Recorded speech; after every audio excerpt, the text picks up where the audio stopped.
कि जी मैं अपने मुंह के टेस्ट के लिए डिफरेंट जगह पे इन्वेस्ट करता हूँ, ये नहीं सूट करता क्योंकि आपका पैसा इंतहाई कीमती है। अगर वो आप खो गए, वो लॉस हो गया, तो फिर बाद में आपका पैसा शायद वो उस तरह डेवलप और बन ना सके।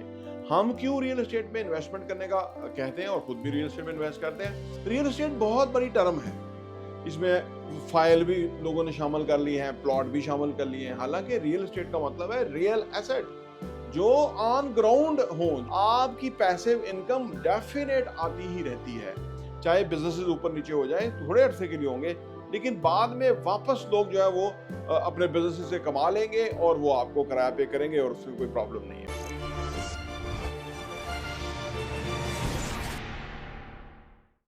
बिस्मिल्लाहिर्रहमानिर्रहीम, अस्सलाम वालेकुम रहमतुल्लाहि वबरकातुहू। मेरा नाम अहमद अकील है, आप देख रहे हैं प्रॉपर्टी टीवी। हम रियल एस्टेट की इन्वेस्टमेंट के बारे में लोगों को तरगीब देते हैं और लोग हमें पूछते हैं कि वाई रियल एस्टेट, हम कोई क्रिप्टो में इन्वेस्ट कर लें, स्टॉक में क्यों ना इन्वेस्ट कर लें, किसी बिजनेस में क्यों ना इन्वेस्ट कर लें, किसी इन्वेस्टमेंट वेंचर में क्यों ना इन्वेस्ट कर लें। तो उनको हम बताते हैं कि जो इन्वेस्टमेंट का जो मामला या डिज़ाइन है ना, या ये जो काम है ना, ये बड़ा कंजर्वेटिव होने का है।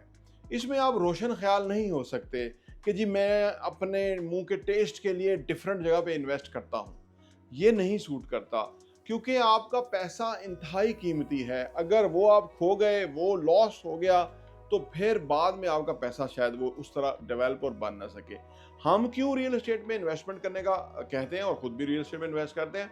इसलिए कि जंग हो, कोरोना हो, इकोनॉमी खराब हो, बेहतर हो, रियल एस्टेट ऑलवेज महंगा होता है।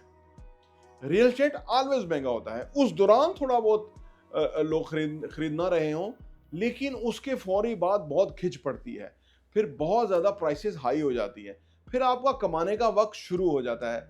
इसलिए हमेशा आप रियल एस्टेट के अंदर ही इन्वेस्ट करें और जेन्युइन एसेट्स के अंदर इन्वेस्ट करें। रियल एस्टेट बहुत बड़ी टर्म है, इसमें फाइल भी लोगों ने शामिल कर ली हैं, प्लॉट भी शामिल कर लिए हैं। हालांकि रियल एस्टेट का मतलब है रियल एसेट जो ऑन ग्राउंड हो, जो जिसके अंदर कोई किराए पे ले सके। देखिए, जंग लगी होगी, लोगों ने अपार्टमेंट में रहना तो है, लोगों ने टेंट लगा के तो नहीं रहना, बाहर आके तो नहीं रहना, उन्होंने रहना है। इसका मतलब है रियल एस्टेट की नीड है। जंग लगी होगी, लोगों ने खाना पीना तो है, उनकी बुनियादी जरूरियात हैं, वो दुकान पे जाएंगे, कोई सौदा खरीदेंगे और वो महंगे दामों भी खरीदने के लिए तैयार होंगे। उन्होंने खरीदना रियल एस्टेट इसलिए इंपॉर्टेंट है। कोई कुछ भी उन्होंने करना है, कोई ऑफिस होएगा, कहाँ पे कहीं से उनको वो चीज़ें मिलेंगी या कहीं से उनके लिए कोई रहनुमाई होगी, ऑफिसेज भी ज़रूरी हैं। यानी ये जो ऑन ग्राउंड रियल एसेट्स होते हैं, ये बेहद ज़रूरी होते हैं। ये नहीं हो सकता कि लोग की जंग लगी हुई है ना, इसलिए हम जो है ना, ये अब हम आपका घर या अपार्टमेंट खाली करते हैं और उसके बाद हम जब अमन हो जाएगा तो हम वापस आ जाएंगे। ऐसा कुछ कोई नहीं करता, बल्कि ऐसे हालात में तो लोग निकलते ही नहीं है। उन्हें पता होता है कि बाहर खौफ है, फियर है, और फिर वो अपने जगह रहते हैं। तो आपकी पैसिव इनकम डेफिनेट आती ही रहती है, चाहे बिजनेसेस ऊपर नीचे हो जाए, थोड़े अरसे के लिए होंगे, लेकिन बाद में वापस लोग जो है वो अपने बिजनेस से कमा लेंगे और वो आपको किराया पे करेंगे और उसमें कोई प्रॉब्लम नहीं है। ज्यादातर जो नौजवान लोग हैं, जो 30 से जो नीचे होते हैं, उनके पास अगर पैसे आते हैं तो वो उनकी कोशिश होती है कि हम कोई नई चीज एक्सप्लोर करें। लेकिन मैंने जैसे शुरू में कहा कि इसमें बुनियाद परस्त होना बेहद जरूरी है, रवायती तरीका अडाप्ट करना बेहद जरूरी है, क्योंकि पैसा है, रिस्क का मामला है। अगर आपके पास इतना पैसा है कि यानी वो जो किसी और जगह आप लगा रहे हैं वो लॉस्ट हो गया, तो आपको फिक्र कोई नहीं होगा, तो वो बिल्कुल बेहतर है आप उस तरफ अपने ट्राई कीजिए, उस तरफ कोशिश कीजिए। उधर से आपको पैसा बहुत भी आ सकता है, लेकिन सारा जा भी सकता है। तो फिर वो लोग इसलिए क्रिप्टो वगैरह में और उन जगहों पे वो लोग बहुत कमा रहे हैं कि जो रिस्क खेलने के बहुत बड़े आदी हैं। रिस्क अच्छा होता है, बुरा नहीं होता, लेकिन हाई रिस्क जो है वो आपकी जमा पूंजी अगर ले जाए तो वो बुरा होता है, उसको देखना होता है। क्योंकि रिस्क के अंदर कहा जाता है कि आपने इतना हाई रिस्क नहीं लेना, या वो रिस्क लेना जो कैलकुलेटेड रिस्क हो, वर्स्ट केस सिनेरियो में आप हैंडल कर सके, आप संभाल सके, उतना रिस्क ले। उतना रिस्क जो है वो बेहतर रहता है, और रियल एस्टेट में उतना ही रिस्क होता है। क्योंकि अगर आपने कोई 2 रुपए महंगी भी चीज खरीद ली है, तो हो सकता है 6 महीने के बाद वो उस कीमत पे आ जाए, या साल बाद उस कीमत पे आ जाए। तो बुरा फैसला भी आपका इवेंचुअली बेहतर ही हो जाता है, और फिर आपने 1 साल के लिए या 6 महीने के लिए प्रॉपर्टी तो नहीं ली, आपने तो 10-20 साल के लिए ली होती है, तो वो फिर आपको बहुत ज्यादा फायदा दे जाती है ओवर द ईयर। तो इसलिए हम रियल एस्टेट में इन्वेस्ट करने का लोगों को आमतौर पे कहते हैं।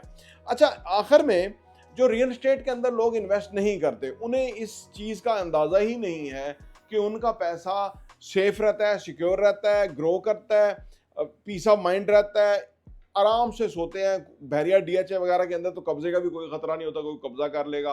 तो देखिए कितना ज़्यादा जो है ना वो पैसा जो है आपका सही जगह पे होता है, सही डायरेक्शन में होता है। इसलिए हम आपको कहते हैं कि आपको रियल एस्टेट के अंदर ही इन्वेस्ट करना चाहिए।